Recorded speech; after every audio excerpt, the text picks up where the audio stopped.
Hello everyone, आज है 14 दिसंबर और आज इस वीडियो में हम बात करने जा रहे हैं एनबीसीसी इंडिया के बारे में।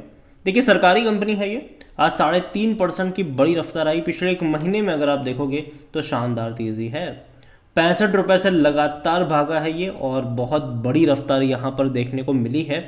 और देखा जाए तो पिछले कुछ दिनों में बाजार में कुछ अलग ही तेजी देखने को मिल रही है और पीएसयू जो जो सरकारी कंपनी है वहाँ पर और बड़ी रफ्तार से बातचीत करेंगे वीडियो में इस कंपनी के बारे में और साथ ही आज की तेज़ी के बारे में। लेकिन उससे पहले अगर आपने अभी तक चैनल को सब्सक्राइब नहीं किया है तो प्लीज़ अभी इसे सब्सक्राइब कर लीजिए, क्योंकि आगे भी बहुत सारे वीडियोस हैं जो आपको काफ़ी ज़्यादा हेल्प करेंगे। तो एक महीने में 22% की तेज़ी और एक साल में अगर आप देखोगे तो डबल हो चुका है पैसा।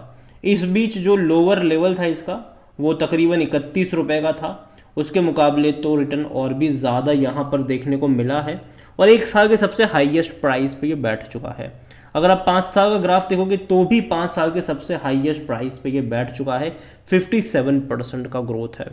अगर आप देखो इससे पहले भी इस तरीके की बेहतरीन तेज़ी हमें 2020 के एंड से लेकर 2021 की शुरुआत तक देखने को मिली थी, लेकिन बाद में एक बड़े लंबे करेक्शन से ये गुजरा ज़रूर था और अभी वापस से एक बड़ी रफ्तार कह सकते हैं कि देखने को मिली है इस साल अप्रैल महीने से।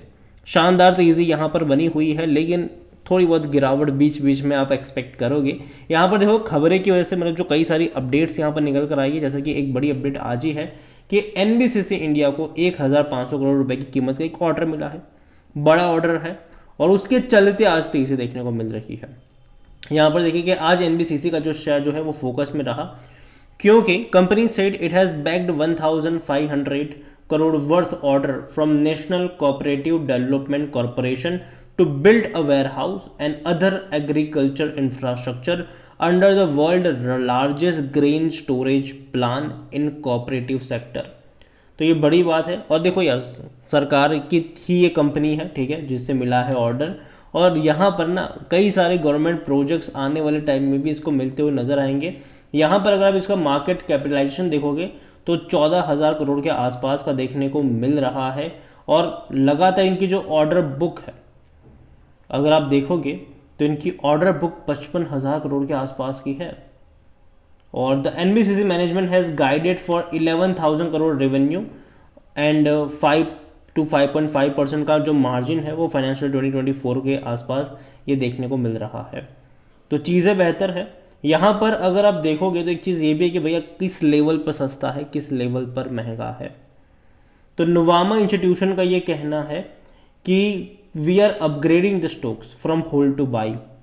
ठीक है, पहले टारगेट था 44 का इनका, अभी 76 का है, लेकिन फिर भी देखा जाए तो जिस प्राइस पे है उससे तो कम ही, मतलब उससे तो कम का टारगेट यहाँ पर कह सकते हैं।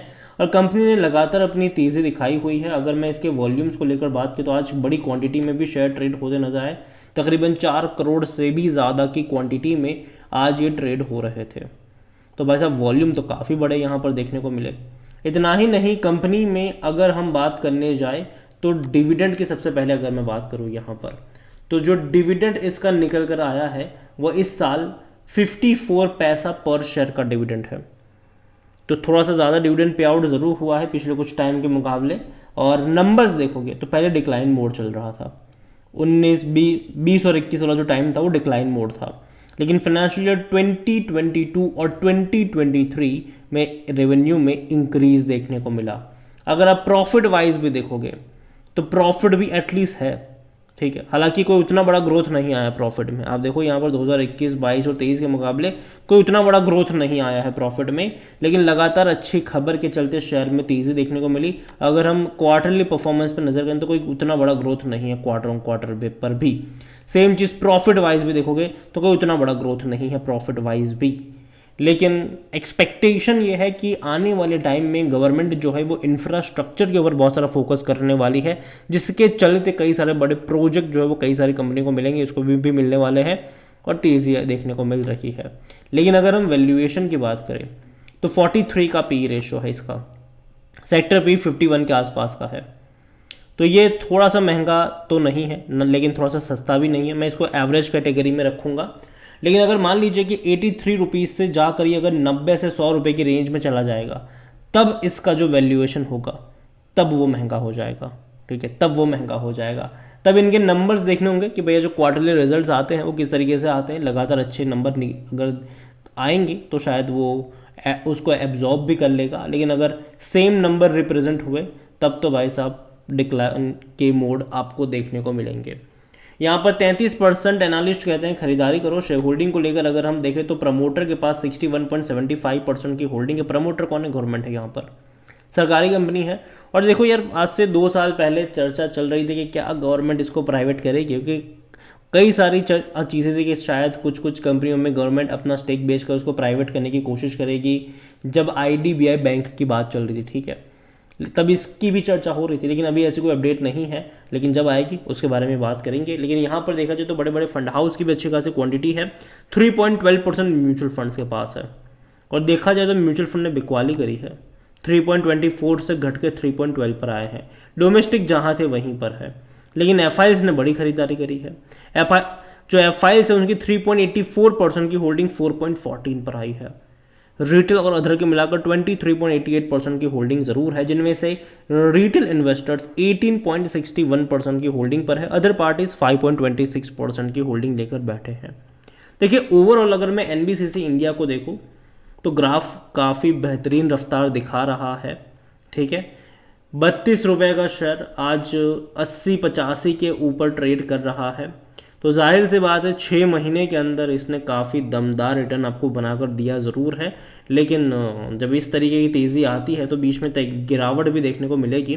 हालांकि आप देखो इससे पहले जब तेज़ी आई थी तो वो लगातार भागा था, ये लगातार भागा था, काफ़ी बेहतरीन तेज़ी थी। उसके बाद बड़े करेक्शन से ही गुजरा भी था।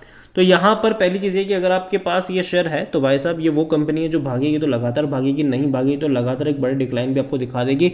तो एक स्ट्रिक्ट स्टॉप लॉस के साथ चलना ज़रूरी है। अगर आप यहाँ पर निवेशित हो तो एक स्ट्रिक्ट स्टॉप लॉस के साथ यहाँ पर चलना ज़रूरी है। 75 रुपये का स्टॉप लॉस यहाँ पर होना चाहिए और आप इसको चाहो तो कैरी कर सकते हो, ठीक है, कोई दिक्कत की बात नहीं है। लेकिन अगर एक बार वो लेवल टूटा फिर संभलने की ज़रूरत होगी। और जहाँ तक बात आती है फ्रेश बाइंग को लेकर, मुझे लगता है कि यहाँ से रिस्क ज़्यादा है, रिवॉर्ड कम है। और यही वजह है कि मैं अभी के लिए इसको अवॉइड करना पसंद करूँगा। रीज़न सिर्फ इतना ही है कि यहाँ से रिस्क मुझे ज़्यादा लग रहा है। देखो अभी क्या है कि बाज़ार बहुत अच्छे मूड में है, तेज़ी पे तेज़ी देखने को मिल रही है। और अगर आप बाई करना भी चाहते हो तो बहुत ज़्यादा क्वांटिटी इस लेवल पर तो ऐड करने लायक मुझे लगता नहीं है, क्योंकि देखो खबरें बहुत अच्छी है। आज बाज़ार ने काफ़ी अच्छा पैसा बना कर दिया। रीज़न ये है कि फेड्स ने इंटरेस्ट रेट कम करने के संकेत दिए। US बाज़ारों में बहुत बड़ी तेज़ी देखने को मिली उसके चलते। और आने वाले टाइम में ये एक्सपेक्टेशन ज़रूर करेगा भारतीय बाज़ार कि भैया आने वाले टाइम में RBI भी हमारे रेट कम करेगा और उसका भी असर देखने को मिलेगा। तो ये चीज़ें वाइस वर्सा चलती ज़रूर है और यही वजह है कि आज एक बड़ी रफ्तार हमें यहाँ पर देखने को मिल रही है। लेकिन कुछ दिनों बाद शायद थोड़े बहुत डिक्लाइन एक्सपेक्टेड रहेंगे यहाँ पर। और मुझे लगता है कि देखो दिसंबर महीना अच्छा रहेगा, ठीक है। जो जनवरी आएगा ना, जनवरी फरवरी, क्योंकि फरवरी में फिर बजट अनाउंस वगैरह होंगे, तब शायद मुझे लगता है कि बाजार थोड़ा बहुत हड़बड़ाएगा ज़रूर और थोड़ी बहुत डिक्लाइन तब एक्सपेक्टेड होंगे। तो अभी के लिए अगर आपके पास है तो कैरी करो, कोई दिक्कत की बात नहीं है, लेकिन एक स्टॉप लॉस मेंटेन करके इसको कैरी करो। और इसको गवर्नमेंट आने वाले टाइम में बहुत ज़्यादा पैसा स्पेंड भी करेगी, चाहे वो इंफ्रास्ट्रक्चर के ऊपर स्पेंड करने को या फिर चाहे बहुत सारी चीज़ों को लेकर हो। तो उसका फ़ायदा उन कंपनियों को मिलेगा जो सेक्टर में है और जो सरकारी कंपनियां भी है, डेफिनेटली फ़ायदा मिलेगा उनको। और कई सारे बड़े प्रोजेक्ट की कंपनी हैंडल कर भी रही है। तो मैं इतना ही कहूँगा कि देखो मैं उतना ज़्यादा पॉजिटिव इस लेवल पर तो नहीं हूँ, लेकिन जब डिक्लाइन आएगा तो शायद फ्रेश बाइंग के मौके बन सकते हैं। अभी शायद वो मौका निकल चुका है, ये मेरा मानना है, बाकी मर्जी आपकी है।